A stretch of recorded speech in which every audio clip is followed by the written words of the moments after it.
நமச்சிவாய. காரைக்கால் அம்மையார் கோயில் இருக்கக்கூடிய ஆலயத்தில் அம்மையுடைய ஸ்தல வரலாறு பார்க்க போகிறோம். ஒவ்வொரு சிற்பமும் நம்ம செதுக்கி வச்சுருக்காங்க. சிற்பத்தை முழுக்க பார்த்தோம்னா அம்மையுடைய வரலாறு நமக்கு தெரியும். பார்க்கலாம்.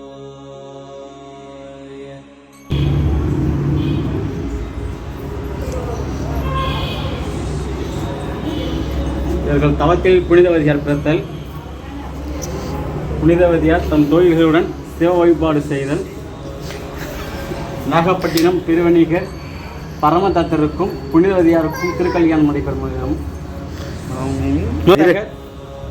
வர்த்தகர் பரமதத்தரிடம் 2 மாங்கனிகளை அளித்தல். இதான் முடியும். பரமதத்தர் 2 மாங்கனிகளை இல்லத்திற்கு அனுப்பி வைத்தல், சிவன் அடியாராக மாறுதல்,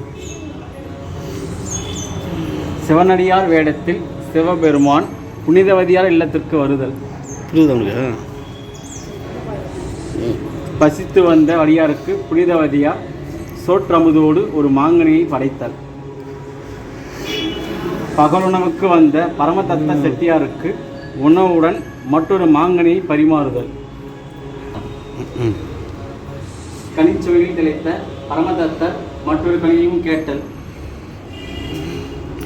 தனியிடம் சென்று புனிதவதியார் சிவபெருமானிடம் வேண்டி அதிமதுர மாங்கனியை பெற்று கணவருக்கு அளித்தல், கனியை உண்ட பரமதத்தர் முதல் கனியை விட அதிமதுர கனியின் சுவை மிகுதி குறித்து வினவுதல், புனிதவதியார் நடந்தவை அனைத்தையும் நடந்தவாறு எடுத்து உரைத்தல், சிவனர்களை உணரப் பெறாத பரமதத்தர் புனிதவதியாரிடம் மேலும் ஒரு மாங்கனியை வரவைத்து தர வேண்டுதல்,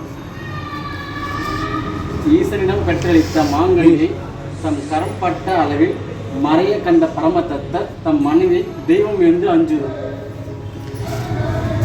பரமதத்த செட்டியார் வணிகம் செய்ய கப்பலேறி பாண்டிய நாடு செல்லுதல், பாண்டிய நாட்டில் பரமதத்த செட்டியார் மறுமணம் செய்து கொள்ளுதல், 2வது திருமணத்தில் பிறந்த குழந்தைக்கு புனிதவதி என்று பெயர் சூட்டி கொண்டாடுதல், செய்தி அறிந்த கணதத்தர் சுற்றத்தினர் புனிதவதியாரை பாண்டிய நாட்டுக்கு அழைத்து செல்லுதல், புனிதவதியாரை கண்ட பரமதத்தர் மகளுடன் அனுப்பிவிட்டார். இல்லறம் துறந்த புனிதவதியார் ஈசனிடம் பேய் வடிவத்தை வேண்டி பெறுதல், தேவர்கள் பூமை பொய்தல், பேயுரும் கொண்ட புனிதவதியார் திரு கைலாய மலையை தலையால் கடந்து செல்லுதல், உமையவன் புனிதவதியாரின் அன்பை கண்டு அதிசயிக்க ஈசன் அம்மையே என்று அழைத்தல், ஈசன் ஆடும் சேவடிக்கு அவள் புகைப்பாடி காரைக்கால் அம்மையார் என்றும் இனிது இருந்தது.